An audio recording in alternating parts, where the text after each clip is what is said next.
Alhamdulillah wahdah la syarika lah, lahul mulku wa lahul hamdu, yuhyi wa yumiitu wa huwa ala kulli syai'in qadir. Hadirin kiram rahimakumullah.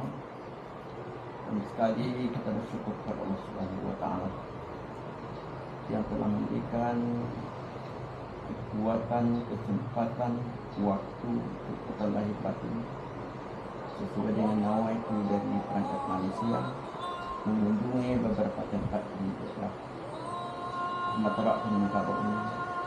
Semoga seluruh nawaitu niat itu akan dapat dicapai dengan sebaik-baiknya. Dan kemudian kami yakin baik yang pakai bus, baik yang pakai Honda itu pasti melewati jalan-jalan yang agak sulit, sempit dan berliku. Moga-moga kami doakan kesulitan halang dan rintangan yang ada dalam perjalanan itu akan menjadi amal soleh dan akan dibalas oleh Allah Subhanahu wa taala yang berganda. Hingga perjalanan ini menjadi rihatul ibadah bagi kita. Kemudian kami minta maaf yang sebanyak-banyaknya kepada Bapak Pendahulu kami tentang kami yang mulia apabila ada penantian kami kurang menyenangkan, kurang menyejukkan, maklumnya dengan segala keterbatasan sehingga tempat duduk sebagian di atas kursi, bagian terpaksa di atas tikar. Ada masalah. Ini tolong maafkan kami. Moga-moga itu tidak menjadikan cacat dan celah untuk datang ke tempat ini. Kami sudah meyakinkan kalau masalah pribadi hamba, nama ketiga Abdul Malik, kemudian digabung dengan 3 nama, ayahnya bernama Abdul Karim, di Abdul Karimnya, kakeknya bernama Amrullah, digabung Haji Abdul Malik Karim Amrullah. Kalau Malaysia tidak asing lagi, pasti sudah mengenalnya, karena kenal di dalam buku dan dalam mungkin juga pertama muka di Malaysia lainnya. Itulah yang mendorong untuk ingin melihat tempat kelahirannya ini. Pasti itu. Karena betapa banyaknya pimpinan dunia yang tidak kita kenal, kita tidak pernah minat sampai ke rumah kelahirannya. Tapi karena itulah, apalagi kalau dikatakan di Malaysia cukup besar sekali perhatian. Yang kami perhatikan, kami buka sedikit sejarah museum ini sebagai dasar pertemuan kita. Museum ini sebenarnya adalah termasuk milik Malaysia juga. Sebab yang punya keinginan gagasan menjadikan rumah kelahiran Bila Hamka ini jadi museum kita Malaysia. Kedatangan Bapak yang terhormat Bapak Datuk Azam bulan Jun tahun 2000 menanyakan di mana tapak rumah kelahiran Bila Hamka. Sejarah ini kita tembuka. Sudah dia antarkan oleh beberapa keluarga ke tempat ini, dan kemudian setelah itu dilihatnya lah rumah ini. Rumah ini pernah diporak-porandakan di tahun 43 sampai tidak layak huni lagi. Kedatangan Pak Muazzam melihat rumah yang tinggal kerangka saja dengan beberapa fondasi yang masih bertahan. Di dalam semak duka dikelilingi pohon-pohon, ada pohon pisang dan beberapa kayu yang tidak nampak, tapi itulah akan meneteskan air mata lah. Pak Azam memperhatikan rumah seorang tokoh, rumah seorang ulama, rumah seorang novelis, rumah salah seorang yang hidupnya cukup bermanfaat bagi masyarakat ini. Waktu itu timbullah minat Pak Dr. Azam bagaimana rumah ini kita perbaiki dan kita jadikan museum. Dapat kita mengulang, dapat kita menyimak lagi pri hidup Hamka yang penting ini. Akhirnya ini mendapat sambutan baik dari keluarga, mendapat sambutan baik dari masyarakat sampai kepada kerajaan. Bersyukur alhamdulillah. Maka akhirnya mulailah dibangun di Februari 2001. Kenapa diambil Februari? Diambil bulan kelahiran Hamka. Hamka lahir 17 Februari 1908. bertepatan dengan 13 Muharram 1326 Hijriah, hari Senin. Dan memang beliau berpulang ke Rahmatullah di Jakarta tanggal 24 Juli 1981 bertepatan tanggal 22 Ramadan 1401 hari Jumat, dalam usia 73 tahun. Ini jadi cepatnya kemudian dapat kata mufakat dengan kerajaan dan ditepun dengan seluruh. Dimulai Februari pembangunnya 2001, alhamdulillah sehat dan mengerjakan, lancarnya dana yang diberikan oleh ABIN. November 2001 bangun sudah siap. Baru dikumpulkan beberapa koleksi berkenaan dengan Buya Hamka, alat pribadinya, alat kerjanya, masih tulisnya, foto-foto bersejarah dengan rekan-rekan seperjuangan. Mulailah diresmikan pemakaiannya di November 2001. Yang meresmikan pemakaiannya adalah yang terhormat Bapak Dr. Siddiq Fadil, Wakil ABIN Malaysia, bersama Gubernur Sumatera Barat Pak Zainal Abidin. Dan alhamdulillah semenjak diresmikan sampai hari ini, imarah dan semangat museum kita ini adalah dengan banyaknya pengunjung kita Malaysia. Ini yang menjadikan kita agak derita sedikit, kira-kira beberapa tahun yang lalu dengan adanya penyakit kecil yang dibesar-besarkan akhirnya jadi besar. Waktu itu Malaysia tak bisa masuk dan museum pun hanya diberikan kesempatan 2-3 orang yang masuk ke dalam. Orang pun tak tahu. Orang di sini yang diizinkan masuk pun tak masuk. Yang Malaysia yang tidak izinkan masuk ingin masuk situ mungkin. Hanya kali ini. Alhamdulillah dengan akhirnya kecil-kecil yang dibesar-besarkan, kekuasaannya tidak sedikit. Kalau di sini mungkin Malaysia tak jadi tidak. Kalau Covid menyuruh orang sholat jarang-jarang kan sahnya. Kalau Rasulullah dan Allah dapatkan takut kurang kepada Covid, kepada Allah dan Rasul. Ini keadaan ini. Tapi alhamdulillah di sini kami dapat juga udara yang segar daripada perjuangan Buya Hamka dan ayahnya. Kami tidak bisa untuk melaksanakan sholat dengan jarak-jarak 1 meter, tetap seperti biasa. Walaupun kami dapat teguran, tapi teguran itu wajib dia menyejurkan dia adalah dapat amanah dari atasannya. Cuma dipesankannya, jangan terima orang luar, harus orang kampung saja. Kami patuhi, sehingga Bapak sebagai anggota polis orang luar jangan masuk ke dalam. Nah, ini saya ini apa? Ini keadaan. Ramadan pun kami diikut sampai hari raya Idul Fitri tidak benarkan melaksanakan hari raya. Boleh hari raya di rumah. Bagaimana kita melaksanakan hari raya di rumah? Sehingga kami bagi dua penduduk ini, seperdua ada yang sholat di sini karena tidak boleh banyak ramai-ramai, seperdua di masjid. Itu pelaksanaan. Tapi alhamdulillah yang keyakinan yang Maha Kuasa tetap memberikan perlindungan. Cuma kadang-kadang adanya orang yang sakit dibawa ke rumah sakit dinyatakan COVID, itu buat pernyataan dulu. Buat pernyataan penyakit COVID baru dirawat. Kalau tidak dirawat. Nah, itu yang menjadikan banyak dan ramainya penyakit. Ya alhamdulillah. Aman. Kembali ke kita. Memang Hamka merupakan satu pribadi yang sangat terpuji, satu pribadi yang sangat kita contoh dan sangat kita banggakan. Dia salah seorang pemimpin yang hanya mencari ilmu dengan otodidak dan kesungguhan pribadi. Tidak melalui universiti, tidak melalui fakultas, malah sekolah rendah pun tidak tamat. Bagaimana caranya dia mencari ilmu? Yang pertama adalah Hamka. Setelah dia bisa membaca baik bahasa Arab atau Persia, mulai dia membaca buku-buku sebanyak-banyaknya. Hasil bacaan itulah yang menjadi buku bagi Hamka. Satu. Yang kedua adalah mengunjungi tokoh-tokoh yang dia kagumi ilmunya. Dalam umur 15 tahun sudah mengembara ke Pulau Jawa, menemui tokoh-tokoh yang ilmunya dibutuhkan. Sehingga pulang dari Jawa kemudian boleh dikatakan seperti orang yang sudah menamatkan satu universiti. Pertama sekali tinggal di rumah ini hanya sampai 57 tahun pulang kembali. Dibawa ayahnya Padang Panjang. Ayahnya mendirikan sekolah Padang Panjang sampai umur 12. tak tamat, kemudian pindah ke Bukit Tinggi. Orang sekolah Bukit Tinggi 5 tahun, dia sekolah 2 tahun. Membaca, akhirnya minta izin kepada ayah untuk menemui tokoh-tokoh yang ilmunya dikagum di Pulau Jawa.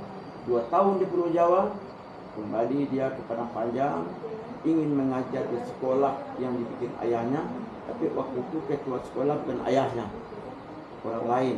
Dia tidak diterima mengajar karena ijazahnya tidak ada. Karena dia ditolak mengajar, dicari temannya di Padang, dia sendiri yang mendirikan sekolah di Padang Panjang.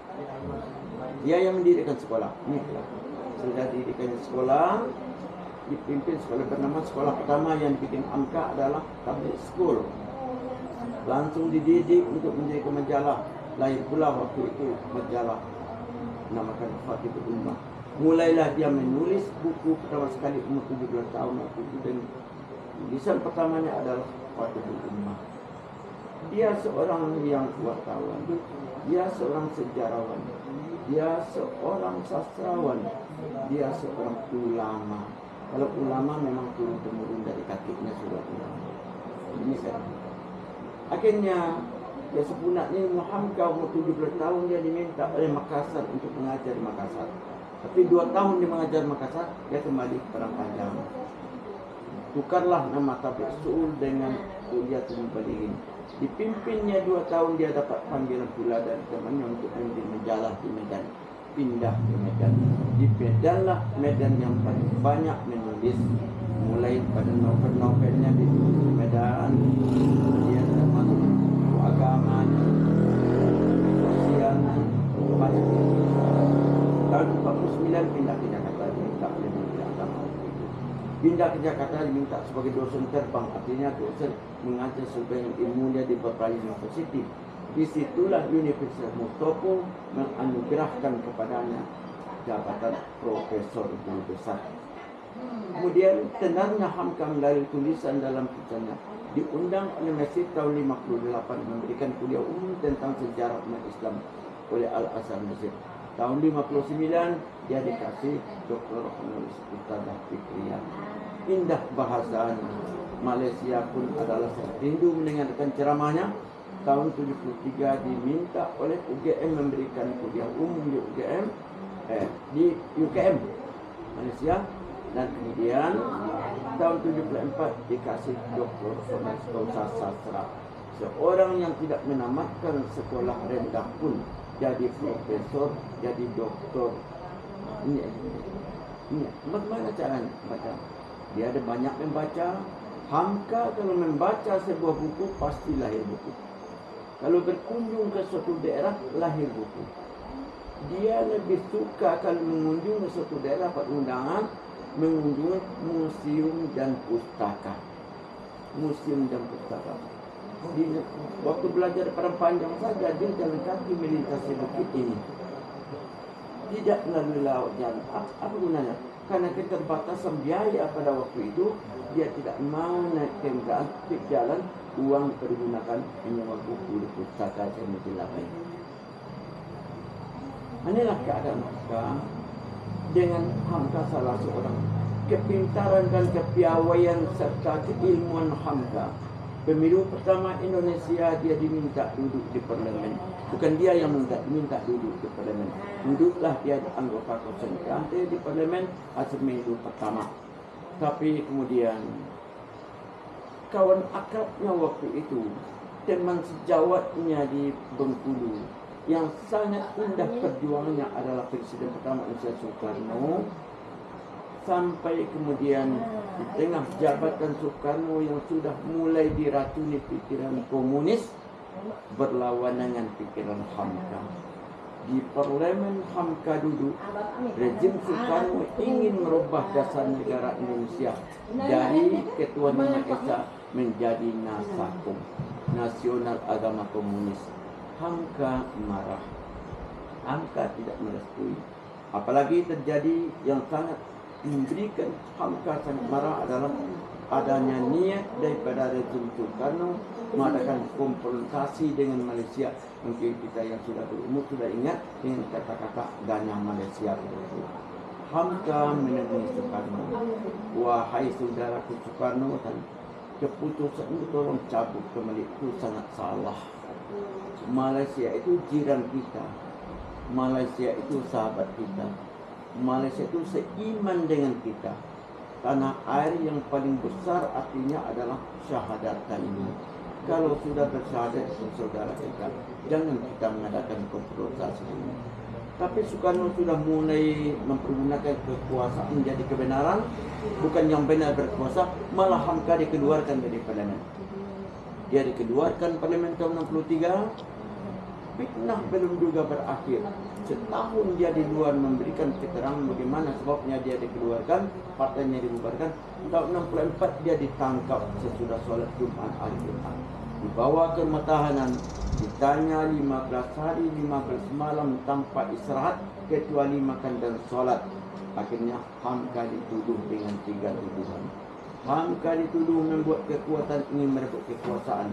Hamka dituduh membuat kekuatan ingin membunuh presiden. Hamka dituduh putra pengkhianat bangsa yang ingin menjual Indonesia ke Malaysia. Itu tuduhan. Tuduhan yang tidak punya alasan itulah kemudian menyebabkan dijatuhkan hukuman kepada Hamka 4 tahun penjara. Tapi dia yakin dia tidak minta bantuan hukum karena lain, karena orang sudah dikuasai oleh pikiran-pikiran jahat waktu itu. Dia hanya masuk penjara dengan ucapan Bismillah tawakkaltu la haula wala quwata illa billah. Dia merdekakan kaki dalam penjara. Dia ditempatkan di daerah dingin padahal dia ada basi penyegah asma. Dia berdoa kepada Allah, Allahumma afini fi badani, Allahumma afini fi sam'i, Allahumma afini fi basari, la haula wala quwata illa billah. Akhirnya pendengarannya mulai sakit, mulai sehat. Tidak sakit hatinya lagi menerima cacian dan makian daripada rejim pada waktu itu. Macam-macam cacian, malah dia dimiskinkan. Dia pun waktu itu bukunya dilarang dijual, percetakan dimatikan. Yang terjadi pada tahun itu sangatlah, bahkan ada pengakuan 4 orang polis diperintah dia untuk menganiaya Hamka, tapi tidak berhasil karena ada saja makhluk yang menghalang masuk ke kamar Hamka. Ini pengakuan polis itu. Allah berbuat dengan kehendaknya. 2 tahun dalam penjara, Soekarno jatuh, Soeharto naik. Akhirnya tahan politik dikeluarkan, termasuk apa dikeluarkan juga. Tambah tahan rumah 2 bulan, tambah tahan kota 2 bulan. Bebas murni berangkat ke Malaysia. Malaysia berjuang sama dengan Habib, hidup membina masyarakat. Sampai dia dijemput menjadi ketua MUI oleh Soeharto baru kembali ke Malaysia. Itu lama di Malaysia. Apa yang kita ingat? 2 tahun Hamka dalam penjara. Dia lebih dekatkan diri kepada Allah Subhanahu wa taala dengan solat sunnahnya, dengan zikirnya, dengan bacaan Qurannya. Sehingganya 2 tahun dalam penjara itu Hamka sanggup menghafal Quran 150 kali. 150. Allah telah memberikan anugerah kepadanya. Dinding yang membatasi tempat diamnya dalam penjara ditembus dengan basirah yang halus. Dibaca Al-Quran, alam terbentang dalam pandangannya. Siaplah tafsir Al-Azhar dalam penjara. Tafsir Al-Azhar siapnya dalam penjara. Kemudian setelah berlalu masa, dia pun sudah diberikan jabatan sebagai ketua MUI. Apakah Hamka pendendam? Tidak. Apakah Hamka ini membalas kejahatan? Tidak. Walaupun diizinkan, tapi jangan lebih. Nabi kata, kalau kamu ingin membayar kejahatan, tapi jangan lebihkan. Tapi Hamka tidak akan. Buktinya apa? Di akhir kehidupan Soekarno yang tidak lagi jadi presiden, tanda kebesaran sudah dibuka, bintang sudah berguguran, dan ingatlah diri indahnya bergaul dengan Hamka 30 tahun yang lalu di Bengkulu. Dia kirimkan surat kepada Hamka. Mungkin ada yang sudah mendengar ini. Isi suratnya 2. Pertama, wahai sahabatku Hamka, maafkan aku. Soekarno minta maafkan aku. Yang kedua, kalau aku meninggal dunia, sudilah sahabat menjadi imam solat jenazah. Hamka menjawab surat Soekarno itu, wahai sahabatku Soekarno, dendam tidak kubawa mati, musuh tidak kubawa pulang. Satu tapak ku turun dari rumah, selangkah ku meninggalkan rumah, maaf sudah kuberi kepadamu sebelum kamu minta maaf. Memang tidak berapa lama sudah itu karena meninggal. Dia datang ke rumah duka bersama Soeharto, bersama menteri lain. Di sini dilaksanakan amanah yang kedua. Dia sanggup, dia jadi imamnya. Kalau seperti lucunya Ustaz Samad katakan, kalau saya kata Samad tidak mau jadi imamnya. Tapi angkat. Selesai melaksanakan sholat jenazah Soekarno, ada orang yang bertanya, agak geram juga dari Soekarno, Buya, kenapa Buya mau juga sholat jenazah orang munafik ini? Dia, wahai saudara, munafik, kafir, zalim, fasik, jangan kita yang memberikan hukum.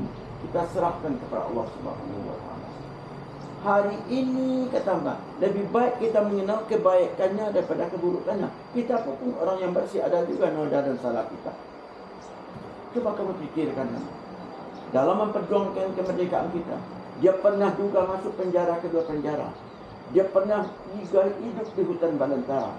Semoga kebaikan diterima Allah, dosanya diampuni oleh Allah. Betul Buya, tapi Buya dipenjarakannya. Saya sangat bersyukur dipenjarakan. Kalau saya tidak dipenjarakan, belum tentu kafir saya siap lagi. Inilah yang katakan, emas itu di dalam batu, intan itu di dasar lautan. Memang dunia ini adalah bayangan untuk menjatuhkan. Ingatlah katanya, Tarjun najata falam tasuk masalikah, inna safinah la taja'alal yadi. Kalau kita ingin berbahagia, jangan takut untuk jalan. Sampan tidak pernah berjalan di atas daratan. Laut yang penuh dengan riak dan gelombang, penuh dengan topan dan badai. Disitulah kita dapat mengatasi kesulitan. Di belakang pendakian pasti ada penurunan, kata. Lagi pula jangan lupa dengan sabda Nabi kita. 3 sifat yang ku terpakaikan baik dunia akhirat kita. Wa'fu man sholamaka, silman qata'aka, tuqfi man haramaka. Maafkan orang yang mengayami. Berhubung baiklah walaupun orang mutus hubunganmu. Berilah orang tidak menerima. Itulah hamka, sekecil-kecil bahagian daripada begitu kenikmatan kehidupan yang dapat kami sampaikan dalam keadaan ini. Kami minta maaf apabila tadi kurang dan kenangan. Moga-moga kemurahan beliau memberikan maaf, kesungguhan beliau dalam menuntut ilmu, dan kemudian sampai dia mengatakan ifat nafsaka ba'dal mautika zikra, inna zikra lil insan insan. Titipkanlah cendera mata indah dan hidup untuk kamu tinggalkan. Itu ibadat umur yang kedua. Memang beliau tidak ada lagi, tapi dia akan hidup dalam kematiannya. Itulah maka.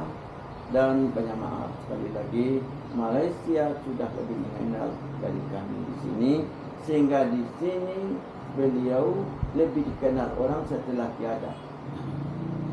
Setelah tiada, hari Jumat beliau meninggal. Hari Sabtu seluruh koran dan majalah yang ada yang menulis, kita kehilangan seorang ulama, kita kehilangan seorang cendekiawan, kita kehilangan seorang novelis, kita kehilangan seorang tokoh. Tapi di waktu dia hidup, kita mempunyai, tidak ada kata-kata ini. Tapi angka memang demikian. Biarlah nanti orang mengenal aku setelah aku tiada. Kalau orang memujiku di saat aku ada, mungkin ada kebanggaan yang membawakan, mungkin. Tapi setelah ada baru nanti. Itulah Nabi mengatakan, sebaik-baik orang adalah sedih orang ditinggalkan, tanda dia gembira begini. Tapi kalau gembira orang ditinggalkan, tanda dia sedih begini. Jadi hamka memang kehilangan kita ditinggalkan.